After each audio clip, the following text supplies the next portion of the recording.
Bismillah, alhamdulillah, wa salatu wa salam ala rasulillahi sallallahu alayhi wa sallam. Respected brothers and elders in Islam, sisters, ulama, students of knowledge, Allah Azza wa Jal, in His infinite wisdom, has made this dunya a place of intiqal, a place of moving from one stage to another stage. And this is the wisdom of Allah Azza wa Jal, that He has made not only one stage but multiple stages that you and I have to go through. And that first stage that comes in the womb ends when the child is born and comes into this dunya. This is the first stage that we go through. The second stage that we are present in right now, this dunya that we are in, comes to an end when we go from this dunya, when our time on this earth is finished, when the Malakul Maut, the angel of death, comes and he takes our ruh, then this second stage also ends. But it's not the end. It is the end of this stage, but it's not the end. Rather, it's the beginning of a third stage, which is known as barzakh, interspace, the intermediary time and space between a person being in this dunya and being in Jannah or hellfire, waliyadu billah. So the third stage after this dunya is the stage of barzakh. When a person dies, he enters that third stage. And after the day of judgment comes, the hereafter person proceeds to his permanent abode. That's the fourth stage, and there's no intiqal from there. Then it's permanent from that point and on. So the first thing that we understand is that Allah Azza wa Jal has made us for baqa, has made us for staying. Just because our life ends in this dunya does not mean that we end. Rather, it continues into a third stage and then into a fourth stage. And to understand death in this dunya and the death of people around us, a person faces two things. One is that he faces his own death. And the second thing, he faces the death of his relatives, his family members, people who are close to him. These are the two issues that a person has to deal with when he has to deal with this second stage. Either he dies first, or one of his relatives dies first, and he has to deal with the loss of that relative. So he has to feel either of these two things in this second stage. And like in everything, like the inspiration for everything is the life of Rasulullah sallallahu alaihi wasallam, so in understanding our own death and the death of our relatives, the inspiration is Rasulullah sallallahu alaihi wasallam. So if you look at how his life started, how Rasulullah sallallahu alaihi wasallam, even before he was born, according to the majority of the historians, his father passed away. And according to others, just 1 or 2 months after Rasulullah sallallahu alaihi wasallam was born. He lost him at such an early stage. And then at the age of 6, he lost his mother. Allah Azza wa Jal made it so that his grandfather took him under his wing and started raising him. But that too was not meant to last. At the age of 8, his grandfather passed away. And Rasulullah sallallahu alaihi wasallam became under the wing of his uncle. And there he grew up, and he became a young man, and then he got married. Allah Azza wa Jal gave him nubuwah. This responsibility came upon him to guide the entire mankind, the most difficult job in the world. Allah Azza wa Jal put upon his shoulders Rasulullah sallallahu alaihi wasallam, and now he not only had to deal with a hostile society for whom Tawheed was an alien concept, was a concept that they did not understand, they did not seek to understand. They wanted to continue going in their blindness. He had to deal with all these factions, all these issues that a Nabi inevitably has to deal with. And when this was going on, while he was in Makkah, he was dealt with a double loss. Both his external and internal support taken out just in a matter of few months. His uncle passed away, who had protected him from the Quraysh, and his wife, Khadija radiallahu anha, who continued to support Rasulullah sallallahu alaihi wasallam when Rasulullah sallallahu alaihi wasallam had come home that day, when the first revelation had come down, when that meeting with Jibreel alayhi salam had taken place, when he had come down and he explained to Khadija radiallahu anha what had happened. Kalla, wallahi ma yukhzika Allahu abada. No, Allah Azza wa Jalla will never disgrace you, ya Rasulullah sallallahu alayhi wasallam. His internal support, sheep was gone. In a matter of few months, both of these incidents happened. And his uncle who had protected him, he was gone.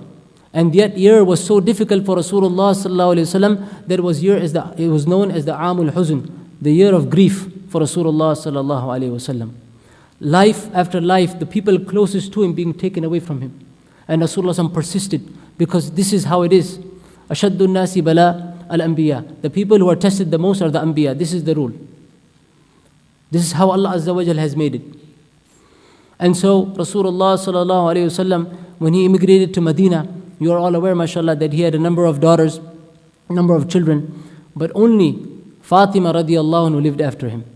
Every single one of his daughters and sons passed away before Rasulullah sallallahu alayhi wasallam, except for Fatima. So Al-Qasim, Abdullah, Ibrahim, amongst his daughters, Ruqayya, Zainab, Kulthum, they all passed away before Rasulullah sallallahu alayhi wasallam. Rasulullah sallallahu alayhi wasallam goes out to Badr. Allah Azza wa Jal grants him a manifest victory for Islam. At the same time, Ruqayya radiallahu anha, she is sick, the wife of Usman radiallahu anhu. So he asked Rasul Usman radiallahu anhu to stay and take care of Ruqayya. While he's at Badr, Ruqayya radiallahu anha passes away. By the time he comes home, she has already been buried. Now how does the household of Rasulullah sallallahu alaihi wasallam receive this? Do they give him congratulations of the victory of Badr, or do they console him and give him condolences on the loss of Ruqayya radiallahu anha? How do you deal with these two things?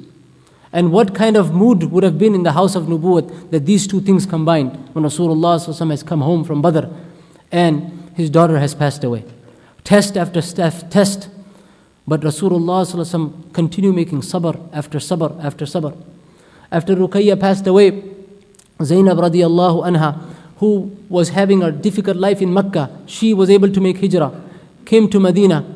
She was then separated from her husband because he was not a Muslim. He did not become a Muslim. She became a Muslim. She was a Muslim.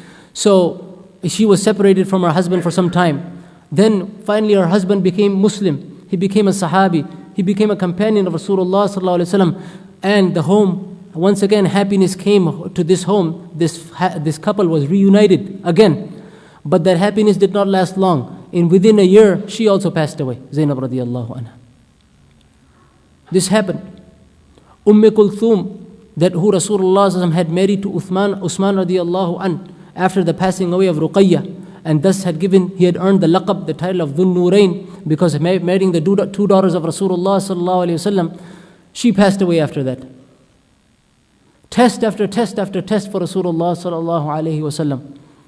And then there is a beautiful story, or a heart-wrenching story about Ibrahim, his son, in the 10th year of Hijrah, where Rasulullah sallallahu alayhi wasallam entered upon him, and Ibrahim was passing away, was in a state that he was passing away. He had barely even reached 2 years of age.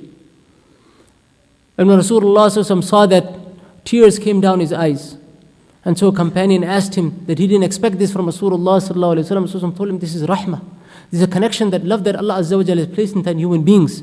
This is not something that a person is not being patient, but it is the rahmah, the mercy that Allah Azza wa Jalla has put inside human beings. It is natural to feel that loss, natural to feel that pain.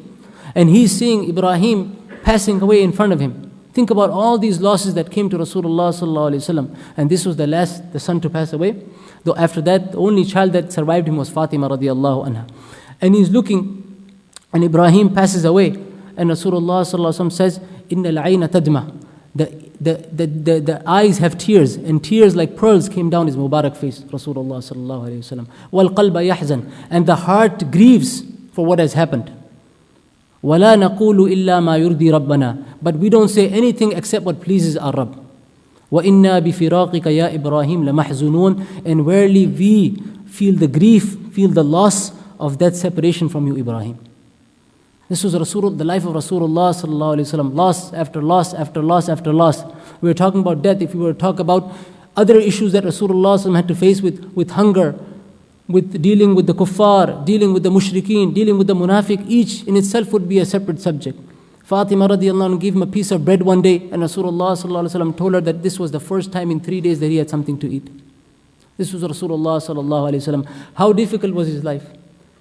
But at the end, we said that when the life finally comes to an end, there's a new beginning. And so just like we learned from Rasulullah sallallahu alaihi wasallam how to make sabr on the loss of loved ones, we learn from Rasulullah sallallahu alaihi wasallam how a person should live his own life and how a person should look forward to what's coming after death. And so Fatima radiallahu anha, the only surviving child of Rasulullah sallallahu alaihi wasallam, enters upon him, where Rasulullah sallallahu alaihi wasallam himself is in that state where he's going to pass away. instead in that position, and she says to Rasulullah sallallahu alaihi wasallam that, oh, how much pain my father is in. How much pain my father is in. And Rasulullah sallallahu alaihi wasallam responds to her, Laysa ala abiki karbun ba'da yawm, or kama qala salatu wasalam, that after today there's no more pain for your father. After this, it will be over. This was Rasulullah sallallahu alaihi wasallam. Look at the yaqeen, look at the iman, look at what his eyes, the goal that was there, that everything is for the akhirah, everything is for the hereafter. How we deal with our own lives, how we live in our own lives, and how we deal with the loss of our loved ones. This is to be learned from the life of Rasulullah sallallahu alaihi wasallam. This is to be understood from Rasulullah sallallahu alaihi wasallam. Just like he taught us with his own seerah, how he lived his life, how he taught us our aqeedah, our living, our customs, dealing with life, dealing with death, everything is from Rasulullah sallallahu alaihi wasallam. So when we look at every aspect, we look at what is the teaching of Islam in this thing, so that we don't fall into any traps, whether it's in terms of our aqeedah, our faith, whether it's in terms of customs, what we do in the rites of burial, or after the burial, or after the death, whether it's with where does the soul go after the person dies, whatever happens, we look at what is the teaching of our Prophet sallallahu alaihi wasallam in this thing, and then we move on from that point on. So with that, inshallah, introduction, we'll begin with the talk. The first thing that we have to understand is two things relate to our aqeedah, to faith. One happens before death, one happens after death. There's a phenomenon that is known as NDE, near-death experiences. And this is when a person who is so close to death that he sees some kind of light, he sees some kind of thing that he assumes it to be the hereafter, and that person then comes back because he survives, he doesn't die. He might have been under cardiac arrest, he might have some other issues that he is not functioning for some time. He's very close to death, but he doesn't die. And he comes back and he narrates that he saw some light, he saw a wall of light, he saw something. How does Islam deal with these kinds of things? Because these kinds of things happen. People relate stories from one person to another. So-and-so saw this, so-and-so saw that, he saw this kind of light. What should we think about these kinds of things? We need to understand that. Number one, there's a difference between a near-death experience and a biological death. When a person dies a biological death, he doesn't come back. There are exceptions that are related to when miracles happen. Isa alayhi salam, uhiya al-mawta bi-idhnillah, about that person that was going in Surah Al-Imran, أَوْ كَالَّذِي مَرَّ عَلَى قَرْيَةٍ. Those are exceptions to the rule. We're talking about when a person dies, and so those things that he sees can be flickers of afterlife, can be something, like a person in his dream might see something about the afterlife. A person in a near-death experience, he's so close to his death, he sees something in a dream that might be related to the afterlife, but it is not what happens after death. Why is it not because what happens after death? The same thing we said about Rasulullah sallallahu alaihi wasallam, because we know from Rasulullah sallallahu alaihi wasallam what happens after death. We know what happens to a person after that person dies, and inshallah we'll talk about that. But so what a person is describing when he comes back, that might be a flicker of afterlife. This is possible, but not what happens after death. Similarly, at the same time, we can't rule out the influence of the brain, that this person saw some kind of movie, read some kind of book, had some kind of perception that when a person dies, he sees this kind of light. When a person dies, he sees something. When a person dies, he sees this, he sees that. We cannot rule out that connection, that his brain had some influence on what he thought he saw, and then when he comes back, he narrates what had happened to him. So either of these two things can happen if in fact that person is not lying about what he saw. Because you have incidents where a person goes and that book becomes a bestseller, and that person dies and he happens to see Jesus or these kinds of things, and then after a few months on, the story is retracted and it was all a lie. This happened with a person, happened with a young boy. And so before we understand, so when these kinds of stories are told, whether we read about it or if somebody tells about it, we need to understand that how does Islam deal with it. Yes, it could be an influence of the brain, it could be a flicker of the afterlife, but it is not what happens after death. Because Rasulullah sallallahu alaihi wasallam has told us what happens after death. And this is possible that a person dies and a person is able to revive by doctors. This has happened before, this happens right now. There's nothing wrong with this. As long as Allah Azza wa Jal wills for that person to have life, that person will have life. There's a story that is narrated about an Arab physician in the time of the Abbasi Khalifa al-Mu'tadid. His name was Sabit ibn Qurra. This Arab physician was very well known, and he was a very, very smart and excellent person. He was not a Muslim. And he was a personal friend of the Khalifa at that time. And so he would go, he had a same route that he would take every single day. And he would pass by the shop of a butcher. One day, when he passed by the shop, the store was closed. And he asked to his companions that, this person, why didn't he open his store today? They said, oh, we think he passed away, and they're taking care of his body right now. So he says, he didn't pass away. This person couldn't have passed away. Take me to his home. So they take the physician to the home, and he tells two people to hit the ankles of this person with some kind of stick. And he holds on to the hand until he can feel the pulse of that person. And when the pulse comes, he tells the people to stop, and then he takes out a medicine that he had with him, and he makes this person drink. Lo and behold, after a little while, this person opens his eyes. Now, the people that are looking at this, they start saying that this physician just revived a dead person. It goes from the home to the street, from street to street, from street to street, until the news reaches the Khalifa, who calls this person. And the messengers come and they say, you have to answer Amirul Mu'mineen. He goes to him, and so the Khalifa asks him, now you're claiming Masihiyya, meaning you're claiming that you can revive the dead like Isa alayhi salam? So he said, it's not like that. He said, what happened is that I used to pass by his store every day. And he used to take the liver, and he used to put salt on it. And he used to salt it so much, and every day I used to see him eating it. And I knew this situation is not going to last. One day or another he's going to get a stroke, which is true. They found out that if you have a high salt intake, you get a stroke. It increases your chances. So this physician knew that this situation is not going to last with him. At one point or another, this person is going to get a stroke. And the medicine was ready. And he said, when I know that the store was closed, I knew something had happened. And so that's why the medicine was ready. I had the medicine prepared, and I gave him the medicine. And that's how, I treated him. He did not come back to life. So the message from this story is that when stories are related to you, about something, somebody saw this or somebody saw that, or even about customs, about what happens after death. We're supposed to do this and we're supposed to do that because somebody told you it's supposed to be like that. It's some inherited custom that comes down that has no basis in Islam, that has no basis in our deen. Then you have to be careful about these things, because when a person passes news from one person to another, see how it reaches the sky. It was such a small thing. The person had a stroke. If I told you the story like this, for some odd reason this is moving on its own. So, if a person has a stroke, and if I told you a story, a person had a stroke, doctor treated him, it was okay, it would be a perfectly fine story. This is normal. But this person died, this doctor brought him back to life, and so on. This is an unbelievable story. So that people took this normal story and they made it into a mountain. So this is the same thing that we need to be aware of, especially in regarding to the customs related to death, because we have so many innovations that come.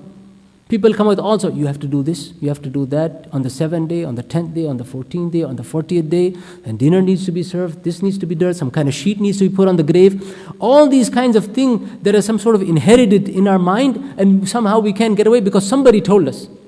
So this is something that we need to be careful about. I'll give you one example.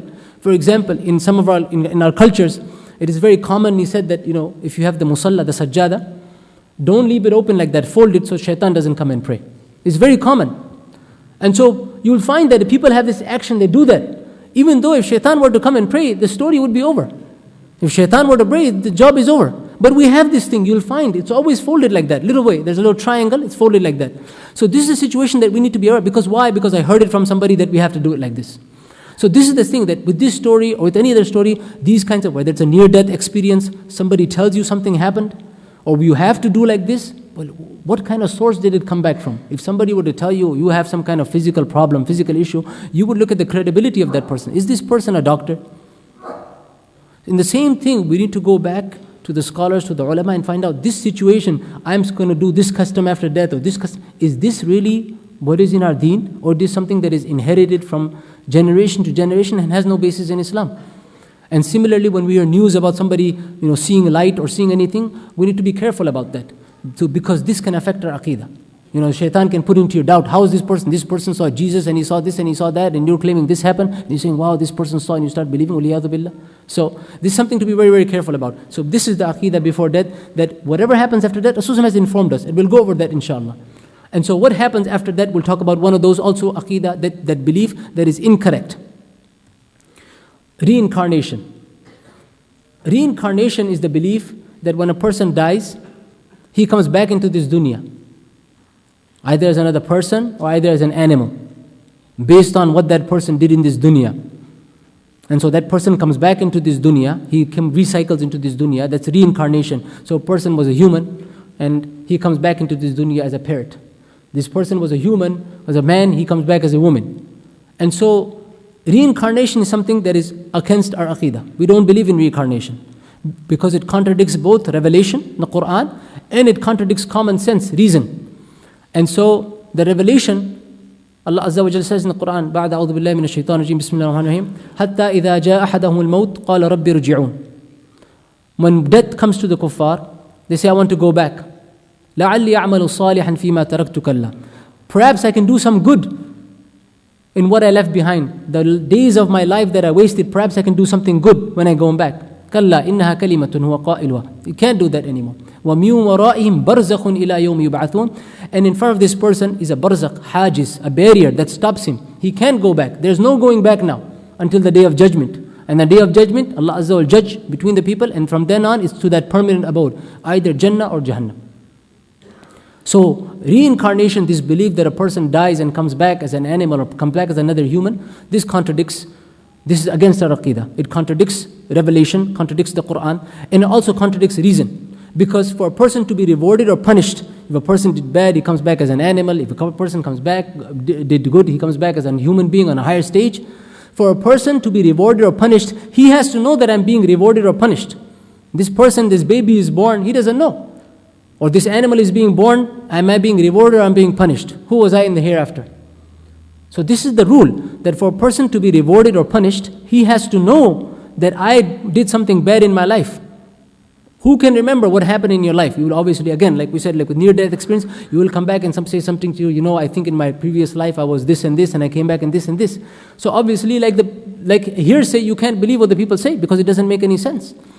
And it contradicts our deen. Number two, the reason is that a person can recall. Somebody says in a dream, I saw in a dream last night that I was in a ship, I was in this, that, and this dream lasted for a minute or 2 minutes, but the person remembers that dream. And a person lives for a few decades, 50 years, 60 years, 70 years, he can't remember how that life passed away from him. Think about it. If a person tries to remember, who was I in my previous life? You can't remember anything. If you're being honest, you don't remember anything, because there's nothing there. So this thing also contradicts reason and contradicts revelation. So there's no reason that a person to believe in reincarnation, because we have a specific belief about what happens after a person dies. So these are the two aqeedas that we wanted to talk about. There's two beliefs that we need to be careful about: near-death experiences and refutation of reincarnation. And for the students of knowledge, if you see in the brackets, there are books that are given. So it's for if you want references to go back and write down further, inshallah you can do that.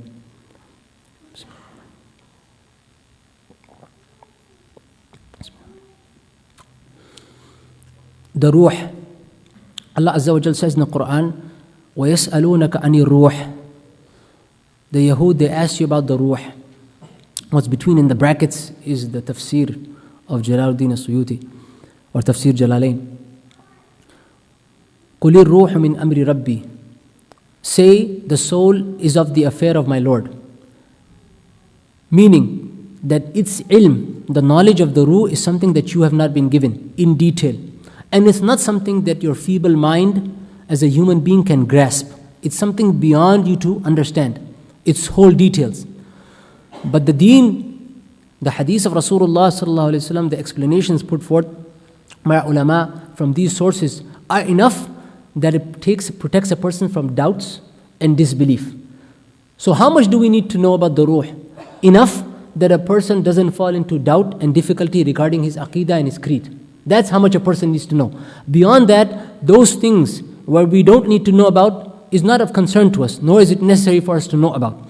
So that the ruh, the knowledge of it, is something we only have it in a very limited fashion to understand. And so if a person says that I'm going to try to grasp and understand this entire ruh, how exactly it functions, what happens and how it goes, this is something beyond his capability. No matter what his IQ is, no matter how smart he is, no matter what Ivy League university he graduated from, he cannot understand this concept of ruh, because Allah Azza wa Jalla already said it. وَمَا أُوتِيتُم مِّنَ الْعِلْمِ إِلَّا قَلِيلًا. And the mankind has not been given of knowledge except a little. In regards to the knowledge that Allah Azza wa Jal has, it is nothing. So when we want to pursue ilm of knowledge, which is a hidden matter, just like life after death is, We want to have adab in the knowledge that we're pursuing. We have to be careful in the knowledge that I'm pursuing. It's enough that it takes away my doubts, the difficulties I have, what I need to know about the akhirah, but I don't go delving into issues which are not of concern to me, which are no benefit for me in the akhirah, which I don't need to know. Because that is only creating trouble for myself, and you're not going to get anywhere anyways. Because Allah Azza wa Jalla already said it, you're not going to understand it. So why would a person waste time? So being careful. So there's an adab about seeking knowledge. Imam al-Shabi rahmatullah alayh, from amongst the pious scholars, explained, put forth this example very well. A person came to him and asked him and said, Masmu imra'ati iblis. What is the name of the wife of shaitan? This was a question that alim was asked. What is the name of the wife of shaitan? The answer was, ذَاكَ أُرْسٌ مَا شَهَدْتُهُ. That is a wedding I did not attend. So, when we look at how concept is now, what is it going to benefit to you in your afterlife, in your deen? What is it going to affect you that you find out what is the name of the wife of shaitan, if in fact he has a wife? What benefit is it to of that? It has no benefit to us. So, when we want to seek knowledge, you have to have adab. Because this ilm that you are seeking, those matters which are hidden, how much of it our feeble minds can understand. Allah Azza wa Jal wants ubudiyah from us, slavery from us. Not that we understand every concept has to make sense to me before I submit myself to Allah Azza wa Jal. So, only enough. So, there's a balance between the adab and at the same time reminding ourselves of our death. Because these two need to be balanced. You need to know enough that you consider death, you think about death, you consider about your real home, it's in the hereafter, and you pursue those actions that will give you benefit in the hereafter. Because if you just sit back and relax and say, I don't need to know anything, and there's no inclination in the heart to learn about those things that it's necessary for you to know, then in your heart, you won't have that inclination to do those good deeds. You have to have a desire for the akhirah. You have to have a little bit knowledge about what's going to come. So that I have this desire, something that gives me inspiration, inclination to remember. So that's our two objectives today. Our purpose is not to find out everything that is need to be known about the ruh, because nobody can tell you that. Our objective is to remember death, and number two, to have inclination towards the hereafter. After remembering death, a person can either be extremely scared and say, I don't want to do it, I don't want to go through it, but that's not going to matter. He can say whatever he wants, but death's going to come. Or a person can remember death, accept it as a fact and say, how can I incline my hearts towards the hereafter, towards the akhirah, so that when I go back and I do good deeds, I'm doing it for the sake of Allah Azza wa Jal. I'm doing it to build something for myself in the hereafter. I don't forget that what's coming afterwards. So these are two objectives today, that we're learning to remember death, and number two, to have an inclination towards the hereafter, to have a desire for the hereafter. To understand, some scholars have given us what is the connection of the ruh and the body in life, so that we understand how death takes place. When a person is awake, if in fact everybody is awake, the connection of the ruh with the body is strong. The connection of the ruh with our body is strong. Inshallah, this come later on, but just so that you understand, the body is like the covering of the ruh. The body is just like the covering of the ruh. And so as long as we're awake, this connection is strong. When a person goes to sleep, he can't move, he can't think like when he does when he's awake. So that connection becomes weaker. But if you take a pin and you prick him with that pin, he'll awake. He'll wake up. And so that connection, so this ruh is one of the fastest things. So fast that it goes up and down within a twinkle of an eye. And this ruh, this connection becomes weaker as the person becomes weaker. So when a person is sleeping, now the connection is not the same as when he's strong. When a person becomes unconscious, whether it's induced, whether it's naturally, a person, forget about picking a pin, he can go through surgery, he goes through open heart surgery, he goes through other procedures, and he doesn't feel a thing. Because the connection between the ruh and the body has become even more weaker. Then a person gets very, very close to death, where doctors are close to giving up hope, or perhaps have given up hope. And then by the will of Allah Azza wa Jal, this person comes back to life. That's when we talked about when the person sees those kind of near-death experiences. There's a possibility of seeing something, or being influenced by the brain, but it does not include what happens after death. But at this stage where a person is so close to death, the closer he gets, the weaker connection it becomes. At that point, the connection between the ruh and the body is at its weakest. And then when death plague takes place, from which there is no coming back, real biological death, there's a separation of the ruh and the body. And so the ruh is released. And so Ali radiallahu anhu has explained this to give you an idea. Mufassirin have mentioned this, that when a person is sleeping, and so there's also the ruh comes out, but one beam remains. That is the connection between life and death. If that beam were to come out all the way, then death would take place. And it's up to Allah Azza wa Jal, because He takes full the ruh of those people who die, and the ruh of those people who are asleep. Then if Allah Azza wa Jal this has will for those people to die, these people die, and for these people Allah Azza wa Jal has released them so that they live to their appointed time, though that ruh is then released.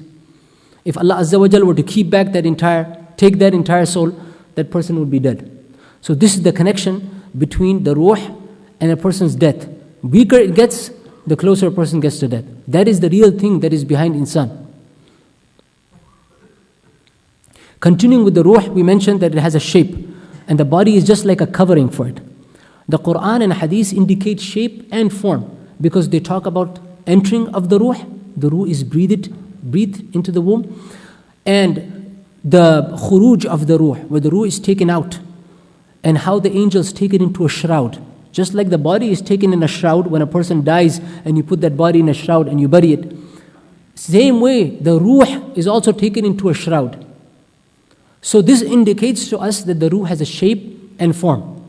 How exactly is the shape and form? This is something that is of no concern to us because it doesn't affect us in any way. But the connection of the ruh with the body remains in the afterlife. So the ruh can experience pleasure or pain depending on what it did in this dunya, in this second stage. So whatever the ruh did, there's a the person did in this dunya, there's a direct correlation between that and what kind of pleasure or pain the ruh experiences in the barzakh, in the third stage that comes after a person dies. There is a direct connection between the two. And so this connection remains. How is this connection remaining? Allah Azza wa Jal knows the true way of it. But ulama have described it this way, and let's come again, that you see how the sun is thousands and thousands of miles away. Yet we feel the heat. We feel the rays of the sun here on the earth. In the same way, the ruh might be separated from the body when a person dies and has its own maqam, has its own abode, has its own place. But the connection with the body remains, wherever that body is. Even if that body is burnt, destroyed, whatever happens to that body, the connection with the ruh remains. And so in a hadith it comes, Rasulullah sallallahu alaihi wasallam has narrated about a person who did many wrong things in his life. He was a believer, and he did many wrong things in his life. When the time of his death comes, this hadith is in Bukhari, he says to the children that if I die, take me and burn my body. Make it ashes. Make it ashes. And just throw away the ashes. Distribute them here and there. And so his children carry out his instructions just like the father had mentioned. Allah Azza wa Jal commands it to get together. And he asked that person, why did you do what you did? Why did you ask for your body to be burned and ashes to be dispersed? He says, because of fear of you. I feared you. I was so fearful of you that I wondered I hadn't done any good in my life. This fear, because of this fear, Allah Azza wa Jal forgave him. And what we understand from then the hadith, that no matter what happens to the body, whether it's thrown whether a person drowns, whether a person is burnt in a fire, whether an animal eats him, whatever happens, that body, whatever happens to it, Allah Azza wa Jal takes it into account through His ability, because inna Allah ala kulli shayin qadir, Allah Azza wa Jal is capable of all things, and the questioning, all the things that happen after that take place with that person. Because this is nothing for Allah Azza wa Jal. Connection of the ruh with the living, with the people, with the family members that person has left behind. It is often a concept that we have in our minds that somehow the ruh or that person comes back to visit home. This is something that some people have. Like we said, we need to get away from those things that are not part of our deen. So it is not established by any authentic reports that in fact the ruh visits the home, or this person who has passed away comes back to his home to visit his family members, to visit his wife, to visit his children, to visit his father. But there is enough connection of the ruh with those alive. There is a connection. What kind of connection is there? That if the reward of a deed is consigned to that person, he receives that reward. A person is sitting there and says, my father passed away, my mother passed away, my wife passed away, and he reads Quran and he consigns the reward of that reading, that recitation to that person, the reward reaches him. That's one connection that is there. A person donates money to the masjid or does something else for his beloved deceased, that reward reaches him. This is a connection that Allah Azza wa Jalla has kept between the deceased and those he has left behind. So this connection stays. The first connection is that whatever reward is consigned, it is received. The second connection is that that person is informed about the good and bad deeds of his living relatives. He left behind his son, he left behind his wife, he left behind his other relatives. That ruh is informed about what good and bad deeds those people did. And if it's good, then he becomes happy. And if it's bad, he becomes sad. So this is the second connection that is there between the ruh and those people he has left behind, between the deceased and those relatives of his. And a third connection is that the person is able to return salams to visitors to his grave. If a person goes to the grave of that person and he is able to return, the person says salam, visits that person is able to hear and respond to that salam. Like we said, there's a connection between the ruh and the body. Wherever the maqam of that ruh is, whether the abode of that ruh is, it maintains a connection with that body. Whether that body continues to stay in that grave or whether that body is even moved from one place to another place. If for some reason it is moved, if it is moved, we're not talking about it's moving, but if it is moved, then that connection stays with the body wherever that body is.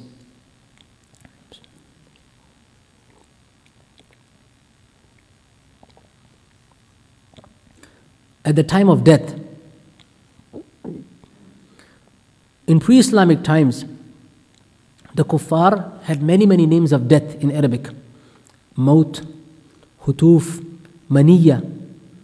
But this concept of death, wafa, how we say also in Urdu wafat, wafa was not used in pre-Islamic times. This is something that is exclusive to the Islamic times.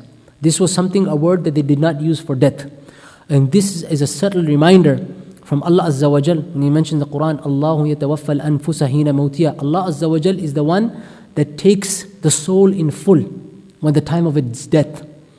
This verse of the Quran, from this word is derived the meaning of the word of death, wafa.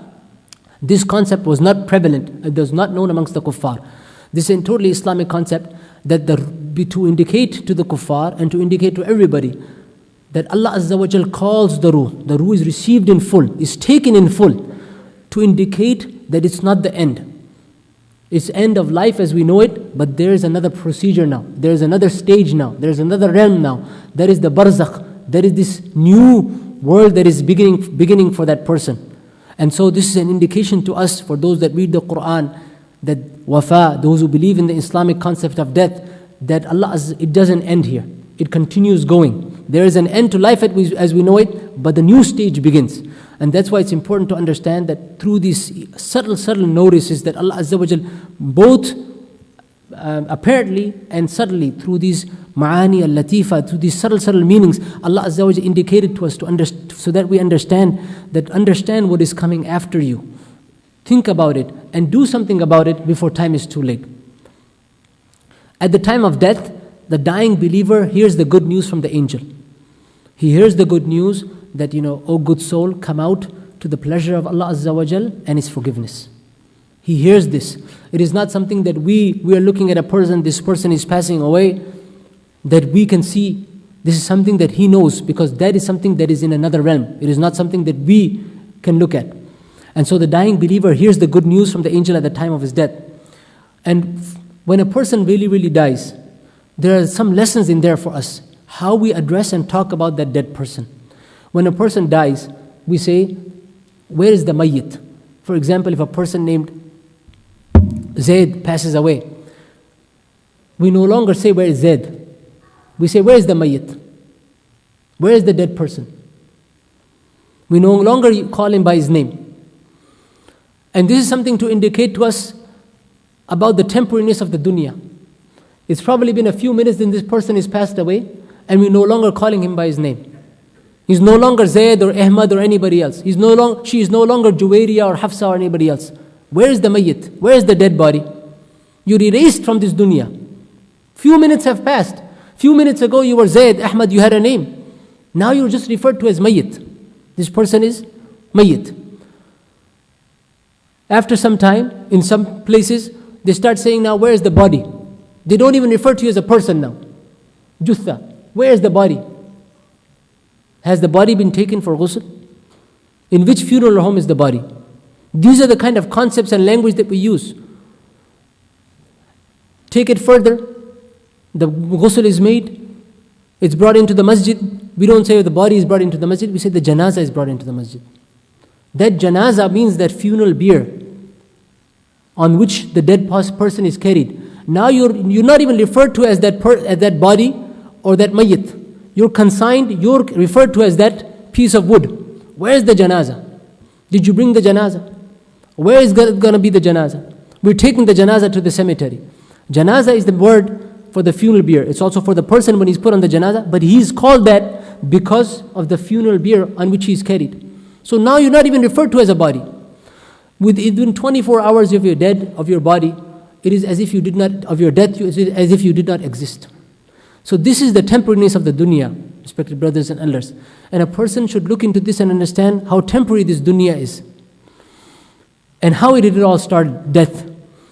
There are some historical narrations that Ibn Kathir has mentioned in his tafsir and al-Bidayah wa nihaya that talk about that Allah Azza wa Jal, He sent Jibreel alayhi salam to get earth,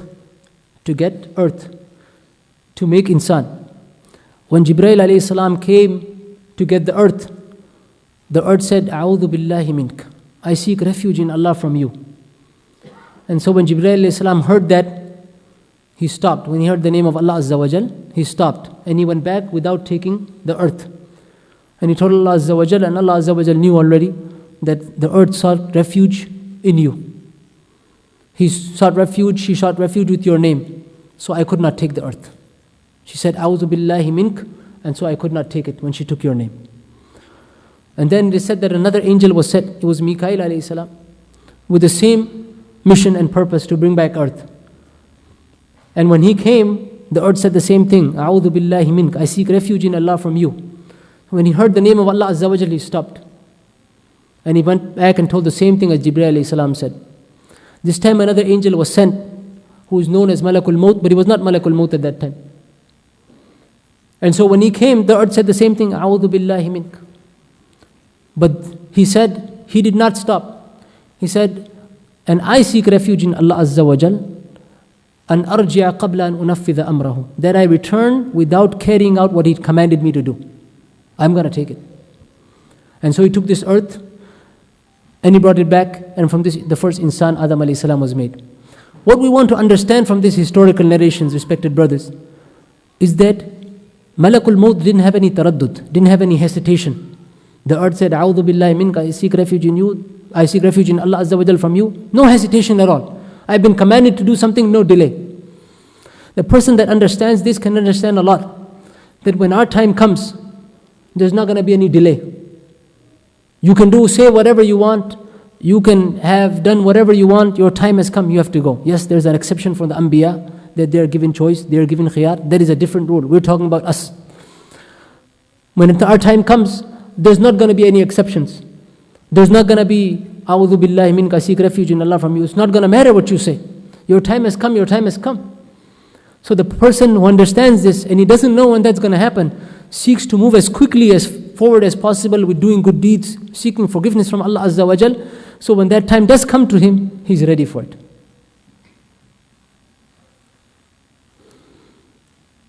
What happens to the soul right before and after death? This is a long hadith, an authentic hadith that is narrated by the companion Al-Bara ibn Azib radiyallahu an in Musnad Ahmad. Rasulullah sallallahu alaihi wasallam, there was a funeral that was held for one of the Ansar, one of the companions from Medina. After that, the Sahaba sat, and Rasulullah sallallahu alaihi wasallam had a stick in his hand with which he was scratching the ground. And then he told the Sahaba around him to seek refuge in Allah from the grave, from the punishment of the grave. He said this 2 or 3 times. Aw kama qala salatu wasalam. And then Rasulullah sallallahu alaihi wasallam described the procedure of what actually happens when a person dies. He said, sallallahu alayhi wasallam, the mafhum of the hadith, when the believer is about to depart from this world, angels come down, their face is white as the sun, and they sit at a distance from him. They sit at a far distance from him out of adab and ikram for that person, for that believer. And then the angel of death comes down, and then he says, "O good soul, come out to the pleasure and forgiveness of Allah Azza wa Jal." And the soul comes out like if there was a drop of water in this cup, and if I were to empty it, how that one drop of water would just slide out. This is exactly how the soul of a believer slides out. Like that drop of water slides out from the water skin bag.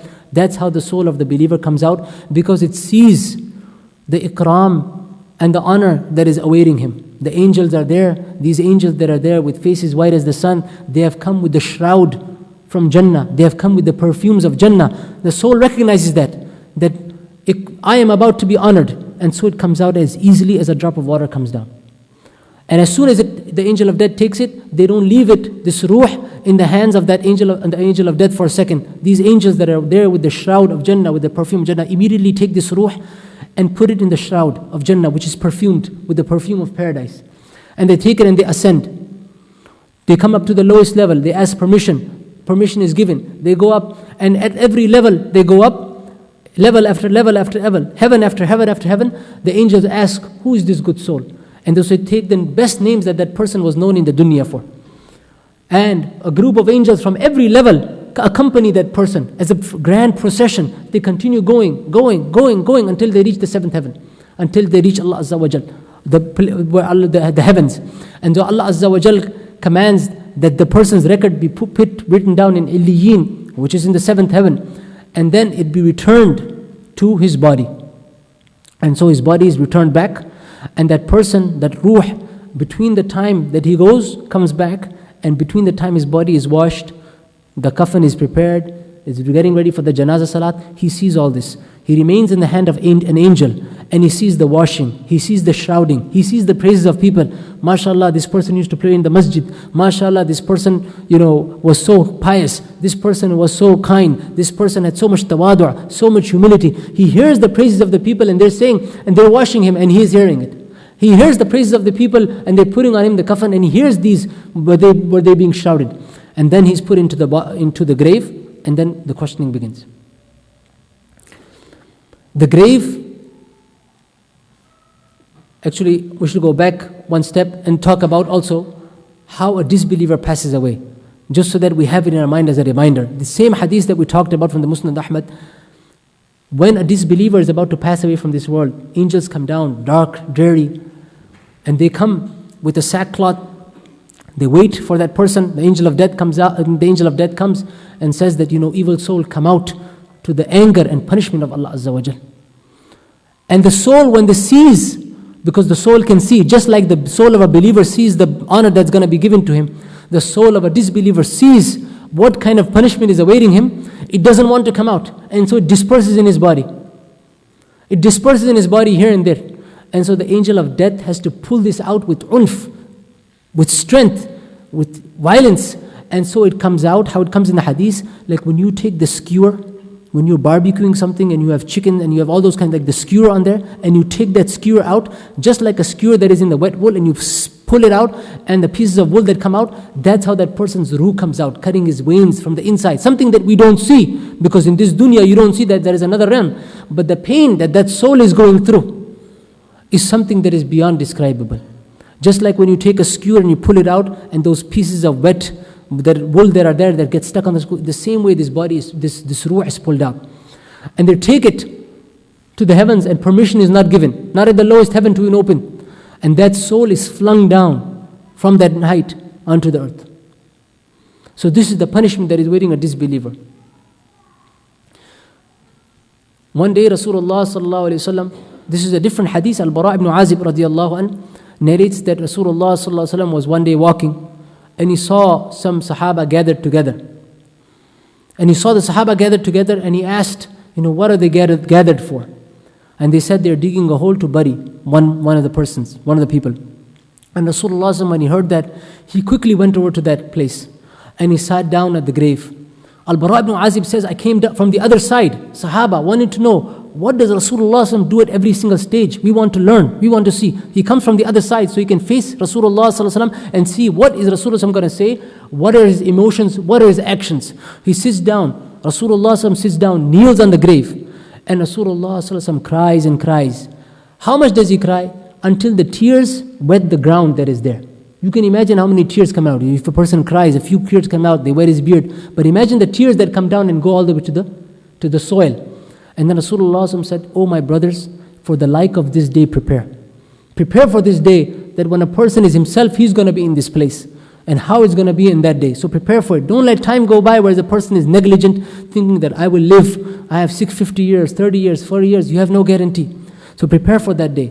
In the same way, the Sahaba, they learned this from Rasulullah sallallahu alaihi wasallam, concern to prepare for what's to come after. And they also had the same concern. Usman radiallahu anh graduated from the school of Rasulullah sallallahu alaihi wasallam, Sahaba, companion of Rasulullah sallallahu alaihi wasallam. His son-in-law, the third Khalifa, from the 10 that have been given glad tidings of paradise. In spite of all this, they used to see the companions of Usman radiallahu anhu, that when the grave was mentioned, he used to weep, he used to cry.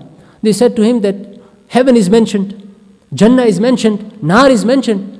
You don't cry, you don't weep. But the grave is mentioned and you cry. What is the reason for that? We want to understand that. Usman radiallahu anhu said, the grave is the first stage of the akhirah. Whoever is saved there, all the stages that come after it are going to be easier for him. And whoever fails in that stage, whoever stumbles at that point, everything that come after will be only downhill for that person, will be only more difficult and more punishing for that person. So look, understand from the tears of Rasulullah sallallahu alaihi wasallam how valuable those tears are, from the tears of his companions, how valuable those tears are, how important it is to prepare for that day before it comes. The Tabi'een, Hassan al-Basri, rahmatullah alayhi, was at a janazah. In those days, it was not, these days a person only goes usually to the janazah of the person that he knows. In the previous times, people used to go to the janazah of whoever they heard that person was dying, to take an ibrah, to take a lesson about the death. And so Hassan al-Basri was in a janazah and a funeral. And so one person asked another person close by him, one person asked another person, who is this mayyit? They don't even know who this person is.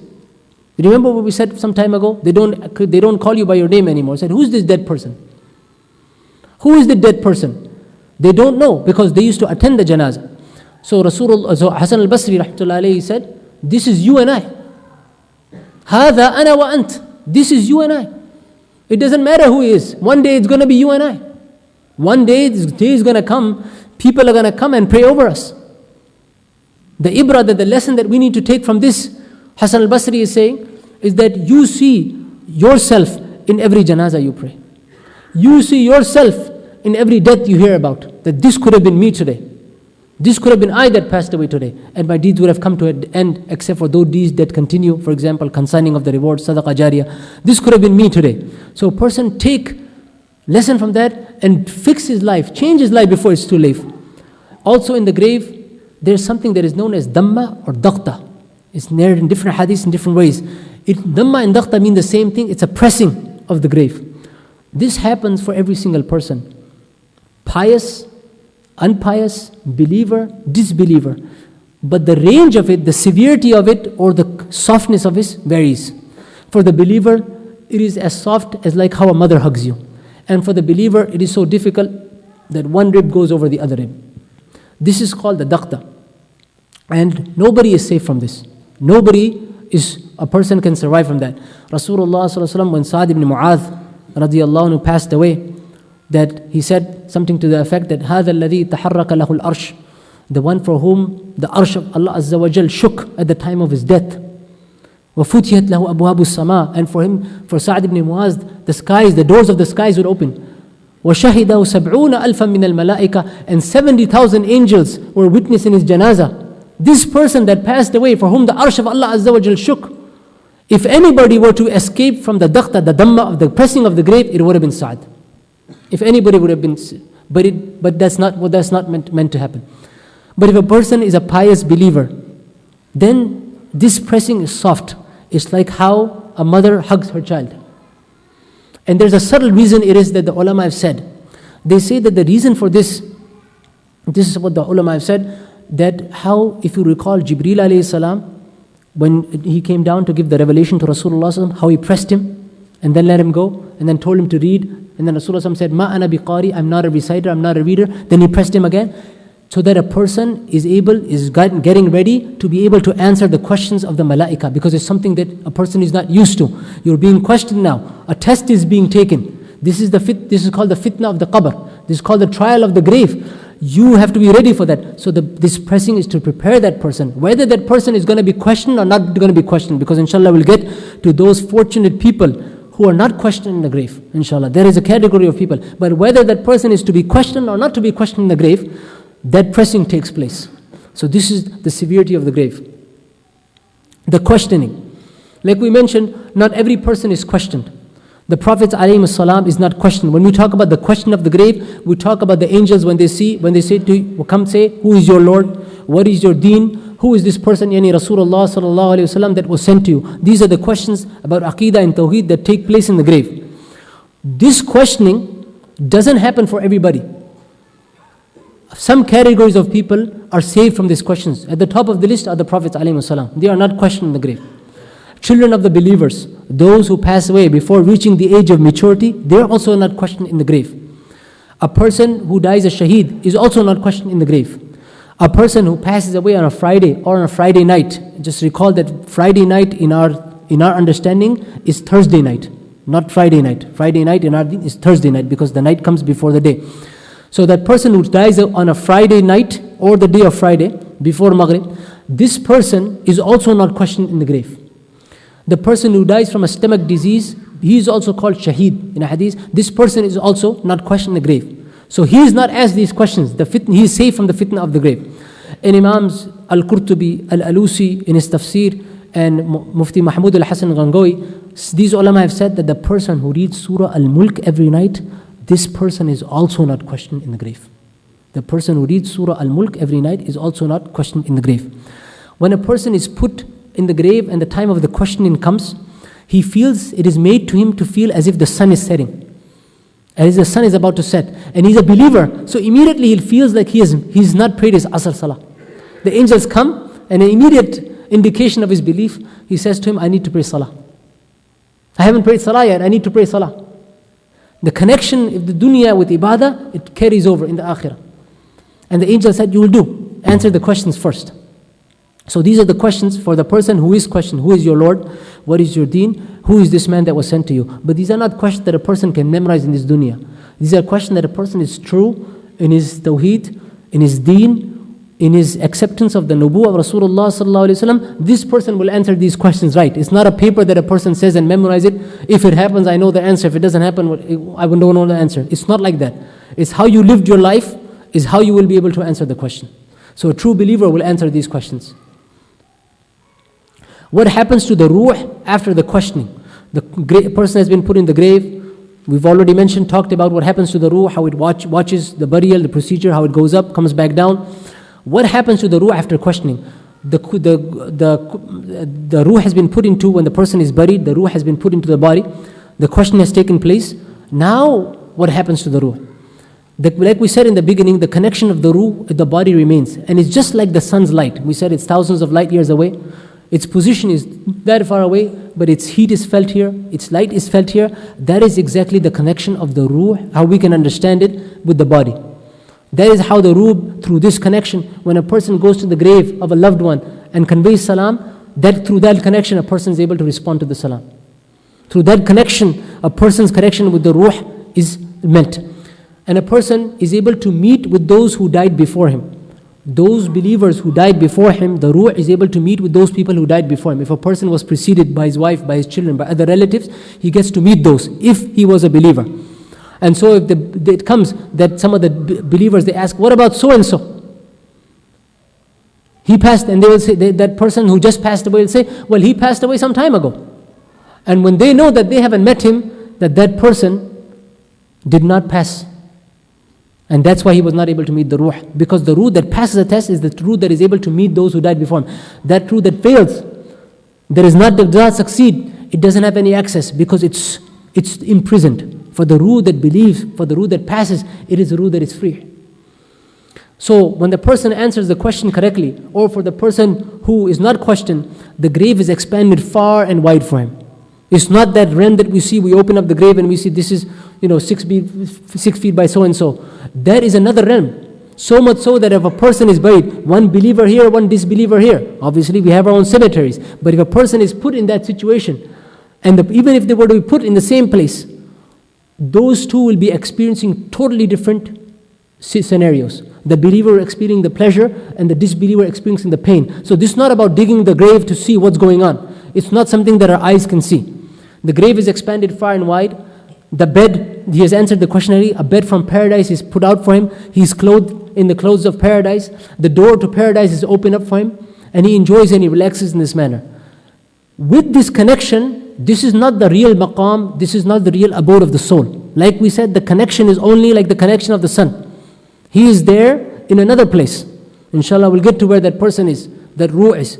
But the connection with the body remains, where the grave is expanded far and wide, the bed and clothes from paradise are given to him, the door to paradise is open for him. So he is enjoying the pleasures of paradise right there in the grave. At the same time, his ruh is being somewhere else. Now, how exactly is that connection? We don't know. And it's not something that we're required to know. And it's other for us to stop here and say, because we can't grasp how that connection is in two places. But I give you one example, and Allah Azza wa Jal is a'lam. In our day and time, and this is about the akhirah, where all these limitations that we have don't apply at all. They have a person where a person wants to give a speech, they have him in one place. For example, person is in Chicago, they're able to make a hologram of that person in another city. And that person, whatever movements that he makes are depicted by that hologram exactly in that other place. And so this person is in two places. This is in dunya, with all the limitations that a person has. What about in the akhirah, where none of these limitations apply? So to understand that the ruh has a connection with the body, wherever it is. At the same time, its maqam, its abode, its place is somewhere else.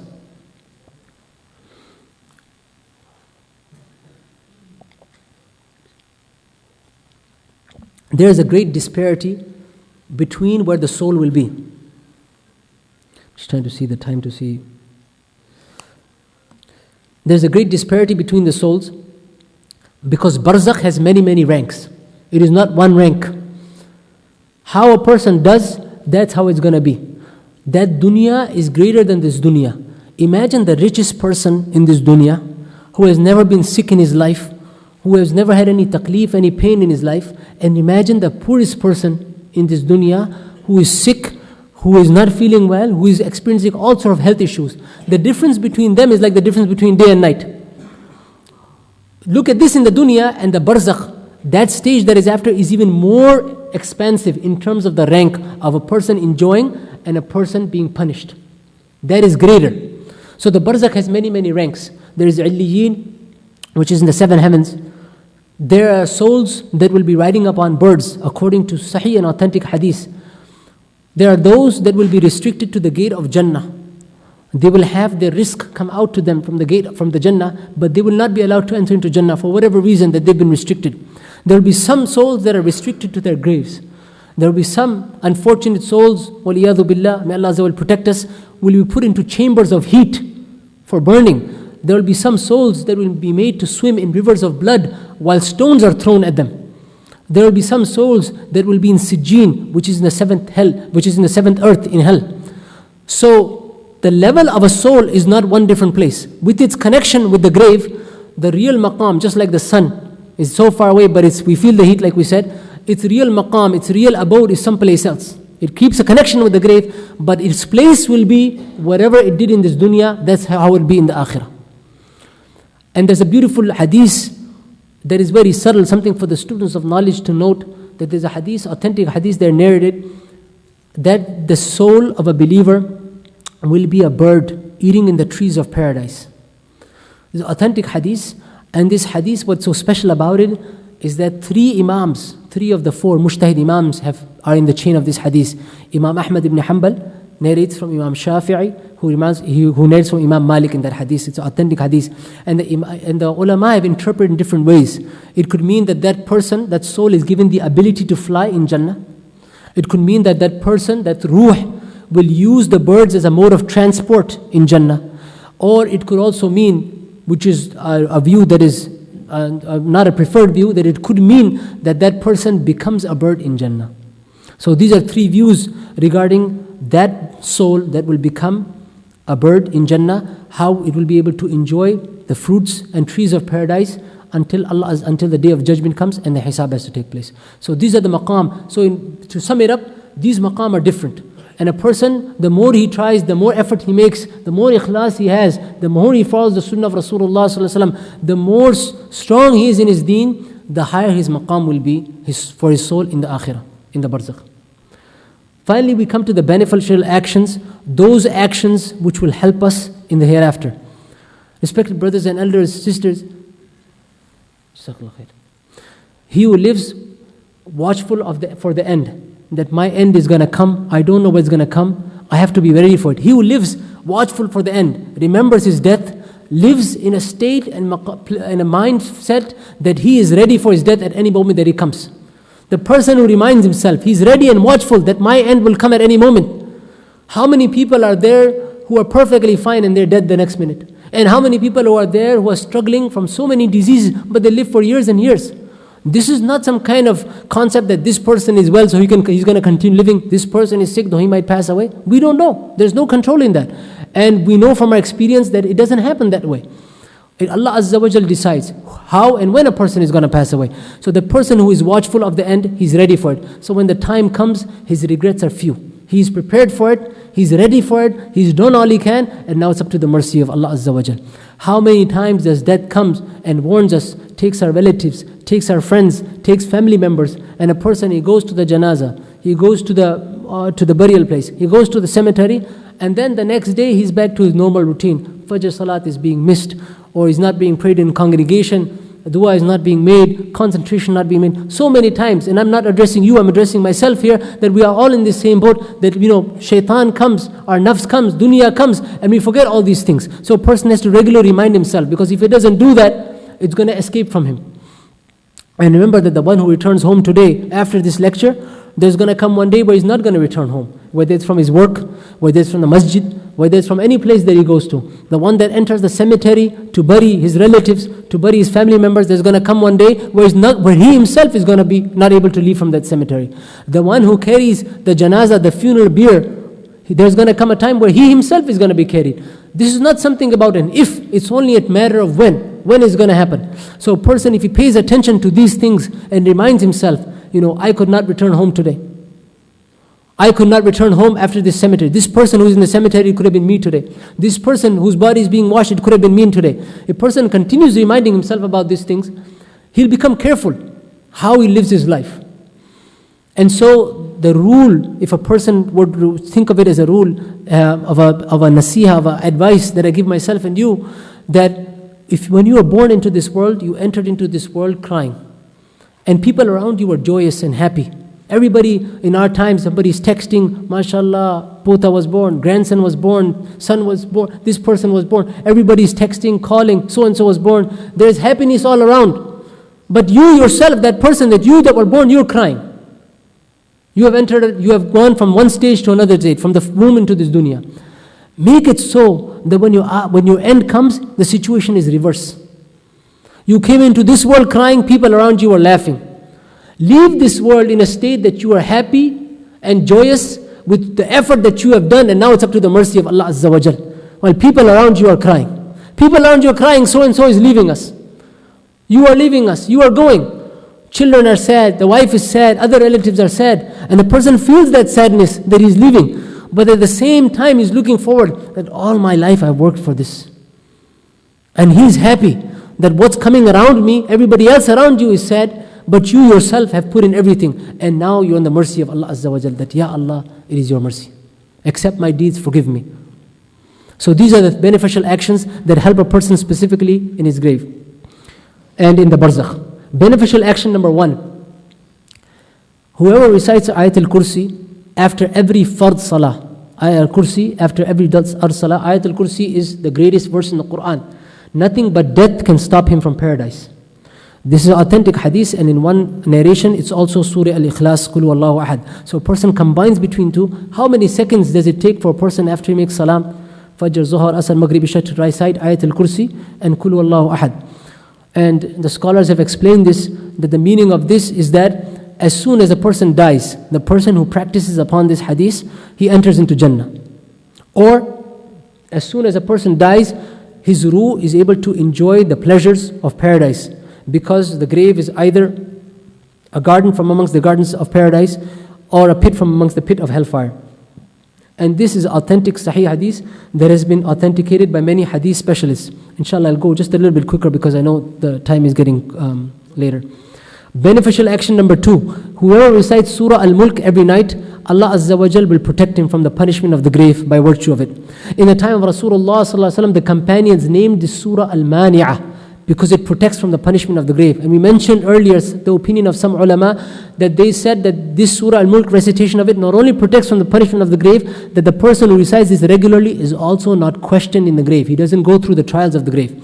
Various ahadith mentions the virtue of Surah Al-Mulk, and they also have been authenticated. So this is an authentic hadith that reading Surah Al-Mulk protects from the punishment of the grave. So a person can do this. It is very, very beneficial to do so. Beneficial action number 3, seeking refuge from the torment of the grave in salah. This comes in authentic hadith in Al-Bukhari that Rasulullah ﷺ used to make dua like this: Allahumma inni a'udhu bika min adhab al-qabr wa min adhab al-nar wa min fitnati al-mahya wal-mamat wa min fitnati al-masih ad-dajjal. Seeking refuge from 4 things: punishment of the grave, the hellfire, the trials of living and dying. The trials of living, ignorance, following one's own desires. The trials of dying, that staying on iman at the time of death. And the trials of ad-dajjal. These 4, the method of it is that when a person, after he has sit down, read his tashahhud, read the salawat in salah, he's about to make salam, okay? He makes this dua before making the salam, and after sending salutations upon Rasulullah sallallahu alaihi wasallam, a person reads this dua.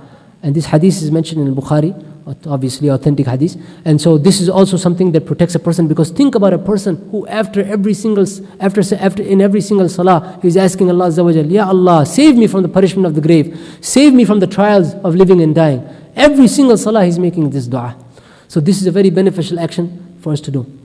Beneficial action number 4, to avoid the 3 major reasons for punishment in the grave: urine, not cleaning oneself properly, backbiting, ghiba, namima, sowing dissension between people. I go to Zayd and I tell him, Ahmad said this about you. Zayd said, oh, Ahmad said this about me, I'm going to do this and this to him. He goes back to Ahmad, says, Ahmad said so and so about you, until that leads to all these issues and problems that we see. So these 3 things, urine, backbiting and sowing dissension, in a hadith it comes that people were giving punishment for these kinds of things, and the ulama have said that these 3 things are the most common reasons for punishment in the grave. Why? Why these 3 things? Because on the day of judgment, negligence in the rights of Allah, huququllah, and the rights of His servants, these 2 are going to be accounted for, huququllah and huququl ibad, on the day of judgment. As for the barzakh, that 3rd stage after a person passes away in the grave, those things, those wasail, that pave the way for performing huququllah and huququl ibad, those things will be taken into account. So what is from amongst the huququllah, what is the biggest? Salah. What is the means to salah? Purification. If a person doesn't purify himself well, if a person is not careful of his urine, of how he purifies himself, his wudu is not correct. If his wudu is not correct, how is his salah going to be accepted?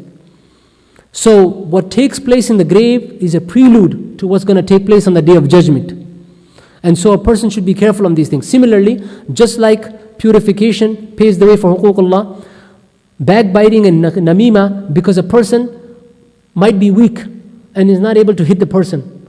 This person is stronger. This person is higher position. But every weak person can go and sow dissension. Every weak person can make ghiba about that other person. Zayd is like this and Zayd is like that. Ahmad is like this and Ahmad is like that. Anybody can do that because it's the easiest thing to do. This is the first step in problems in society that leads to murder, that leads to infighting. These will be taken into account on the day of judgment. So in the grave, these things will be taken into account. Namima, ghiba. So avoid these things, because these things are the most common reasons for a person being punished in the grave. Beneficial action number 5, reciting the following dua 100 times daily. La ilaha illallah al-malikul haqqul mubin.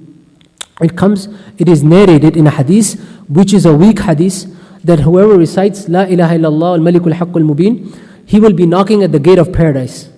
It will be a solace for him from the desolation of the grave. So this is the reason why we included it. He will attract wealth through it, and it will be a means of safety from poverty for him. So see, these are the 4 apparent benefits of this dua. This dua has been ranked by the hadith scholars as weak, but at the same time, Hafiz ibn Abdul Barr, who is a hadith specialist, has mentioned turja barakatuhu, that its blessings are anticipated, because it's a dhikr. La ilaha illallah is the dhikr. You're making dhikr and remembrance of Allah Azza wa Jal. So a person does this, and inshallah, if it's correct, he gets these benefits. And in fact, Rasulullah did say this, then he gets these benefits. If it's not, he has made the dhikr, which is no harm in making this dhikr. He gets the thawab, the ajr for making the dhikr, and he also gets these benefits, if in fact these benefits are there. Beneficial action number 6, this recommended by Ibn Qayyim rahimahullah in his book Kitab al-Ruh as one of the most beneficial things that a person can do. He said, go over your deeds at night, make muhasabah. What did you do in today? Who did you harm? Who did you make ghibah of? Who did you wrong? How was your salah? How was your ibadah? How was your life today? How did these waking hours go for you? And think about the wrongs that you committed that day. Make sincere tawbah. That, Ya Allah, I did this, I did this, I did this. I feel sorry for it. I feel remorse. It's not just astaghfirullah, astaghfirullah, astaghfirullah. It's, Ya Allah, I did this. It was wrong for me to do. I shouldn't have done this. How could I have done this? And resolve not to repeat. Ya Allah, inshallah, I'm not going to repeat this again. Make istighfar. And if possible, read the du'as of sleeping before going to sleep. What's the benefit of it? Ibn Qayyim rahimahullah says that if that person dies in his sleep, he dies having sought forgiveness with sincerity. Inshallah, he will be forgiven. If he lives until the morning, he will be happy that, Ya Allah, you have given me one more day to do good deeds. One more day to get a higher level. And so this person will look forward to that day to do good deeds. And he will be careful about what he did the previous day. So this is also one of the most beneficial actions that a person can do. Beneficial action number 7. There is no Muslim that passes away on the day of Friday or the night of Friday. We mentioned that this was Thursday night, except that Allah will save him from the trial of the grave. There are two possibilities. Either the punishment is withheld for that day only, or the punishment is held away from him permanently. And also this person is also protected from the questioning of the grave. We mentioned that a person that passes away from Friday, he's not questioning the grave. And so the ulama have said that permanent respite from the punishment of the grave is more suitable with the grace and favor of Allah Azza wa Jal, because Allah Azza wa Jal is the most kareem, is the most generous. This hadith is also authentic. Now the question is, how can somebody pass away on a Friday? It's not in our control. It's not like I can say I want to pass away on a Friday. So what's the point of including it here?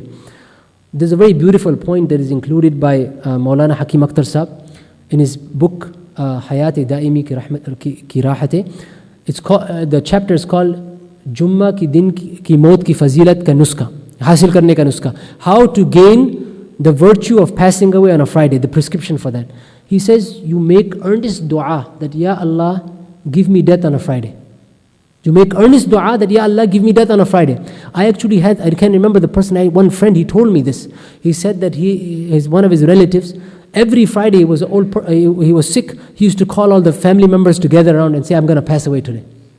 Every Friday he has this expectation. And Allah Azza wa Jal gave him that. He passed away on a Friday. So this expectation that, Ya Allah, give me death on a Friday. Why? Because you fear Allah Azza wa Jal. You are protected from the punishment of the grave, protected from the question of the grave. So you make dua. So one of two things is going to happen. Either your dua is accepted and you get the Friday, and you're saved from the punishment of the grave, from the question of the grave. Okay? Number 2, that doesn't happen. You pass away on a Tuesday or Wednesday. He said, Allah Azza wa Jal looks at your sincerity. My slave, my servant was sincerely asking to pass away on a Friday, but that was not meant for him. Wednesday was written for him. Monday was written for him. But what was his maqsad? He feared the punishment of the grave. He feared the question of the grave, so we give him that because of the dua that he made. So this is a prescription for getting the reward of the virtue of passing away on a Friday, whether you pass away on a Friday or don't. Beneficial action number 8 and 9, these are the last two, that in a hadith it comes that Rasulullah ﷺ said, I saw a person from amongst my ummat, upon whom the punishment of the grave, who is subjected to the punishment of the grave, but his wudu came and saved him from it. Think back to what we talk about, the 3 reasons why a person is punished in the grave: urine, backbiting, namima. See, urine, if the purification is done properly, the wudu is made properly, this is one of the reasons a person is protected from the grave. His wudu protects him from the punishment of the grave. And Rasulullah said, and the next step after wudu, salah, that I saw a person from my ummah who was surrounded by the angel of torment, but his salah came to him and saved him and rescued him from their hands. Person is careful in his wudu, careful in his purification, prays his salah with the way that it should be prayed. Inshallah, these 2 things will protect him from the punishment of the grave. This hadith comes in numerous weak chains, but they all support each other.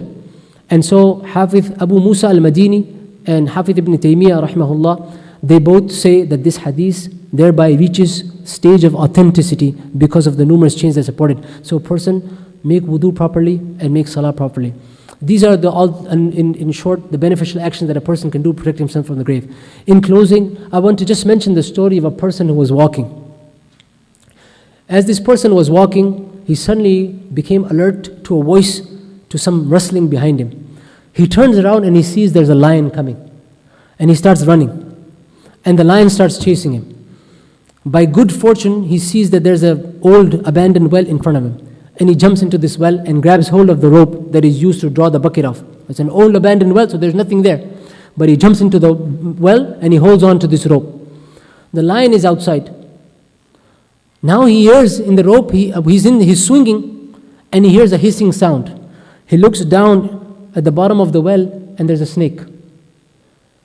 Now he looks up, there's another noise coming, and he sees two mice. One is white, one is black, and they're both eating away at that rope. Now he's in between these three things. There's a lion outside, there's a white and black mice eating away at the rope, and there's a snake waiting from downstairs.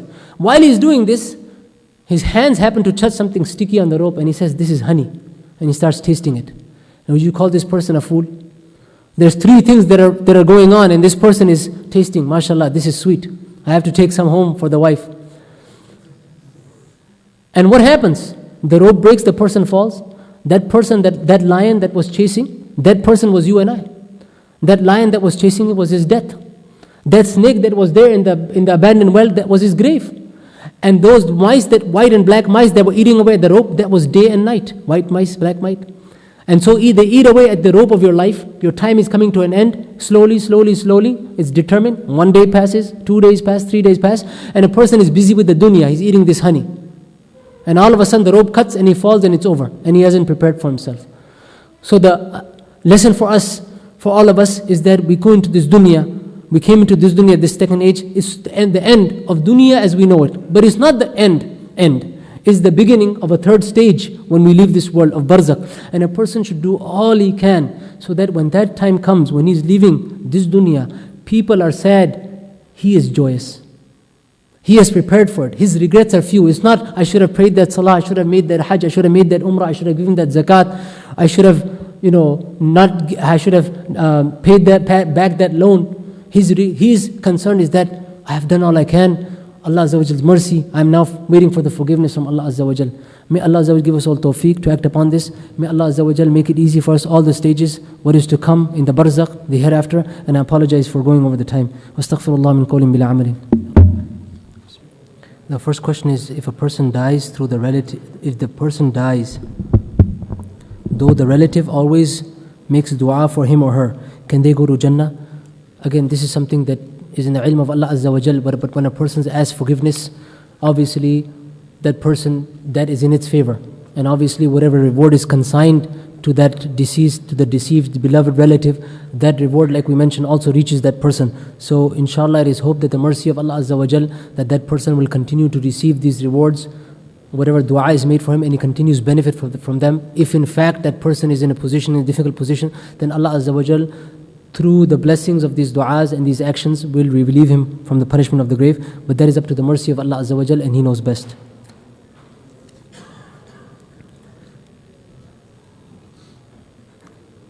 I'm a convert and my parents are not Muslim. How do I explain to them that my biggest fear is not being together in heaven? This is a beautiful question. And unfortunately, I do not know the answer of how a person can convince, because hidayah is in the hands of Allah Azza wa Jal. And a person can try his best and make dua and continue with whatever means that he has to convince that person that, to accept Islam. But ultimately, guidance is in the hands of Allah Azza wa Jal. Whoever asked this question, I'll just ask him or her to recall that Rasulullah sallallahu alaihi wasallam tried so much with his uncle, who was his external support, and yet he passed away without having embraced Islam. So it is something that is out of our hands, but at the same time, if we can convince them, whether through logical means or whether through other means, and making dua that Allah Azza wa Jal guide them, inshallah it is hoped that Allah Azza wa Jal will guide them towards Islam.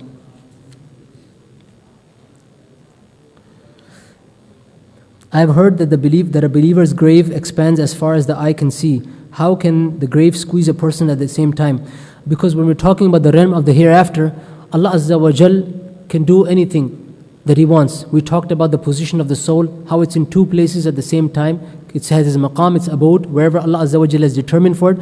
At the same time, there's a connection with the grave. Similarly, when a person is in the grave, thus the believer's grave expands as far as the eye can see, but there is also a squeeze that happens for him that is established through authentic hadith. Wallahu alam.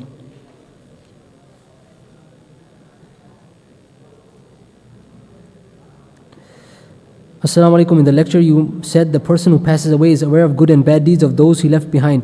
Can you explain what that means? They can see the good and bad deeds of others. It is mentioned that they are made aware of the good and bad deeds. How they are made aware of the good and bad deeds of that person, Allah Azza wa Jal knows best. Allahu Alam.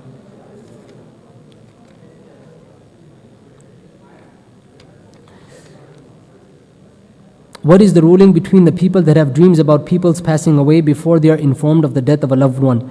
I'm assuming that the questioner means that a person sees that one of their loved one passes away, and then after some time that dream comes true. This is because that person saw a true dream.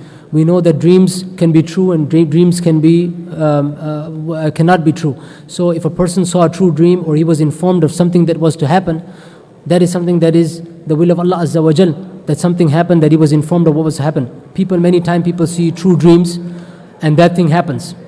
So this is not only confined to a person seeing a dream about a beloved person passing away, but it's also that a person sees something or he sees something and the interpretation of that thing comes out after a few days. So a person does see true dreams, and it is part and parcel of our deen that a believer does see true dreams. That doesn't have to be every time, but he does see true dreams. Wallahu alam.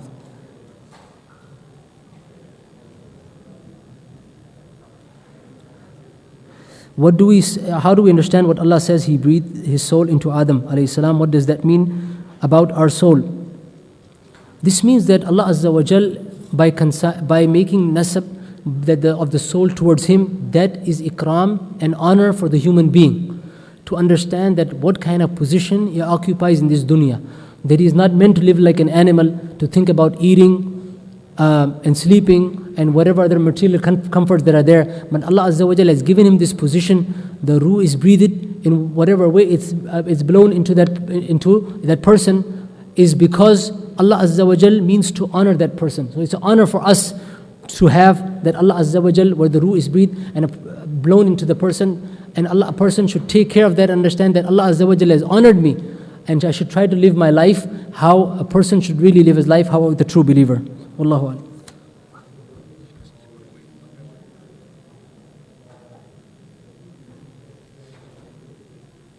I have heard some believers will spend some time in hell, then eventually go to heaven. What they will see in the grave then, heaven or hell? The hadith that we mentioned of Al-Bara ibn Azib mentions two states. It doesn't mention a third state, but it is known that a person, whether he's a muti' or fasik, whether he's a person who passed away in his life or he was a believer and because of some reason he's punished in the grave, had something he did wrong. For example, like we mentioned, urine is one of the reasons why the punishment in the grave is there. Or he was a believer and good in every other aspect. His salah was there, his zakah was there, his hajj was there, but he had the habit of ghiba. The punishment will take place in the grave. So that person will be punished in the grave. As for the full accounting that will take place on the Day of Judgment. And to my knowledge, we are not informed of a third status between these two. We are informed of the hadith of Al-Bara ibn Azib, how exactly it happens with a person. How is what happens to him? Does he see heaven? Does he see hell? Allah Azza wa Jal alam.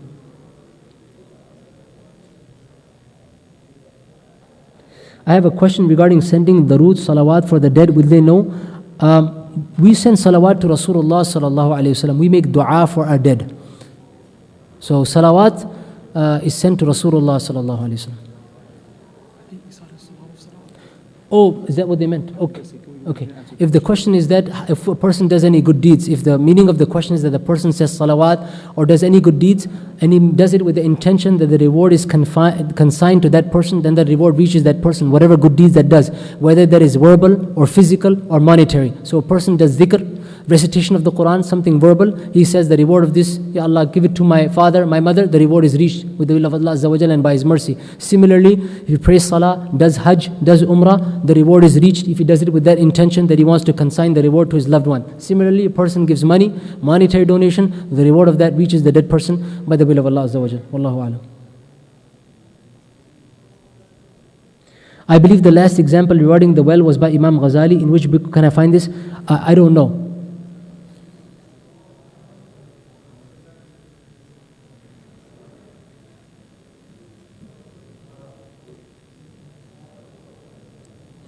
Assalamu alaikum wa rahmatullah. My dad passed away, but he never came in my dreams. Can you explain in this regard? It is not necessary that a person sees the person who deceased relative that has passed away. It is possible, yes, because the ruh can meet a ruh. A living ruh can meet a deceased ruh. This is possible. But it's not necessary that a person sees somebody all the time or any time. What happens to the person who commits suicide? It is with Allah Azza wa Jal to forgive him.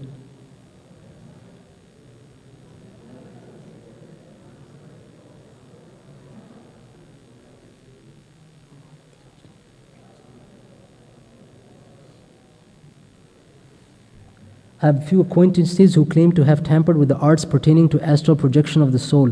They are Muslims. Is there any significance of this in Islam? Again, like we mentioned in the beginning, that when it comes to the issues of the soul and the ruh and the affairs of the hereafter, a person should concern himself that which will benefit him the hereafter, not go into those things which have absolutely no relation to any benefit for him in the hereafter. So this is from those questions, like we said, that is a wedding I did not attend.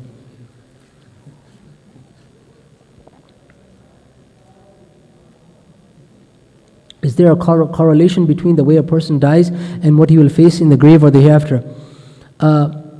We have heard from the ulama that a person should not be concerned about that. It is something that is with Allah Azza wa Jal. A person should not have misgivings that this person died in such a way, this person died in such a way. Does that mean that this person did not have a good type of death? Because we have to think good about our deceased. And if a person can do anything, you can't do anything about how that person is going to pass away. That is not in our control. But you can do something about the dua that you make for that person or the thawab that you send to him. Assalamu alaikum. You mentioned that the child of a believer is not questioned in the grave. Does that also apply to the children of non-believers? Yes, I specifically did not mention that. Not yes to the question. I specifically did not mention that because our ulama have tawaqquf in this matter. They have not talked about this matter because, like we said again, this is a matter that doesn't concern us. Do the children of the non-believers, are they questioned or not questioned in the grave? Although Muhammad ibn Hassan al-Shaybani, who is from amongst the eminent scholars, has said in the reference book Rad al-Muhtar that أعلم أن الله عز وجل لا يعذب أحدا بلا ذنب. I know so much that Allah Azza wa Jal will not punish anybody without sin, because Allah Azza wa Jal is the most just. And this is the tawaqquf that we have. Without saying yes, they will be questioned, no, they will not be questioned. Their matter is consigned to Allah Azza wa Jal. He is the most just. He will not punish anybody without sin. Are there virtues of visiting the grave of loved ones? Would the deceased get any pleasure? Yes, the deceased get uns. When a person comes and visits the graves and offers salam, the deceased is able to return the salam. So it is something that we should do.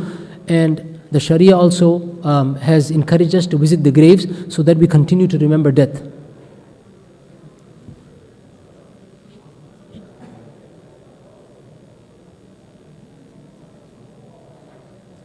Assalamu alaikum. If son is doing good deeds, do those deeds automatically reward deceased father, or only when he asks prayers for him? The answer is, it comes in a hadith that a person will come on the day of judgment and he will get so much reward. And so I think the person is alluding to that hadith, and so he'll be told, well, where did I get this reward from? And it will be said, because of the istighfar of your son. Now, that doesn't necessarily mean that that person, if that child doesn't make istighfar, that person will not get any reward. That person will continue to get reward for whatever actions his son does, because if the tarbiyah is right, then he continues getting the reward for whatever action that person does. This is something I just want to stop and talk about, because this person raised an important question. And sometimes you see that a pious person has a child who is disobedient, in spite of that person doing all his best. And sometimes you see a disobedient person who has a pious child, in spite of not engaging in any tarbiyah. Don't be fooled by this. The ulama have clearly mentioned that person who is disobedient is not going to get any reward of that pious person, because this by the will of Allah Azza wa Jalla made that person pious. And that person who is pious will get the reward of the tarbiyah that he made in spite of that person being disobedient. So don't be confused in these two things. And I also want to add one more thing, that we always talk about the sons. Respected brothers, a person who has daughters, he has it made. Okay? The person who has daughters, he has it made. And the person who has two daughters, that comes in a hadith that he will be with Rasulullah sallallahu alaihi wasallam like this. Rasul indicated with this hadith. Obviously, the middle finger is taller than the smaller finger, so it doesn't mean exactly the same, but he'll have a very high position if he makes good tarbiyah of them, if he provides for their needs, if he raises them how they're meant to be raised. The person who has two daughters has a very, very high status in Islam. Person who has two daughters, it is like he's being rewarded with a high position in Jannah on a silver plate. There's very little that he has to do to get into Jannah. Make proper tarbiyah and provide for their needs. Inshallah, he will get a high level in Jannah.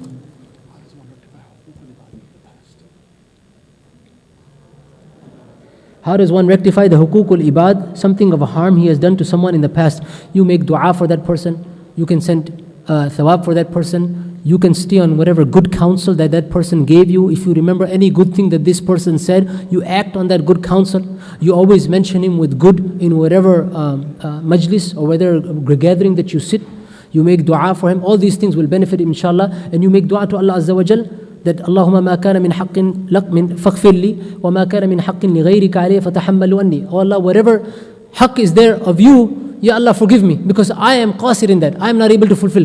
Whatever hukukul ibad that are there, I know there's so many. This person passed away, I couldn't fulfill it. So carry them from thee, because on the day of judgment, if this person comes and grabs me, I will become muflis, waliyadu billah. This person will take my good deeds. Wallahu alam.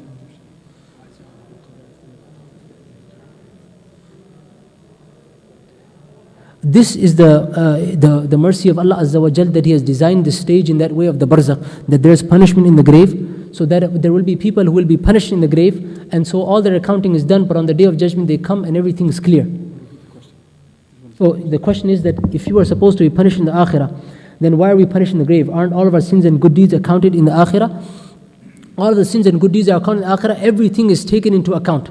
But in the barzakh, there are certain things that are specifically taken into account for. For example, the slide where we mentioned specific things that are specifically taken into account for in the barzakh, that a person is punished or rewarded for. And this is the hikmah and the wisdom of Allah Azza wa Jal, and wallahu alam.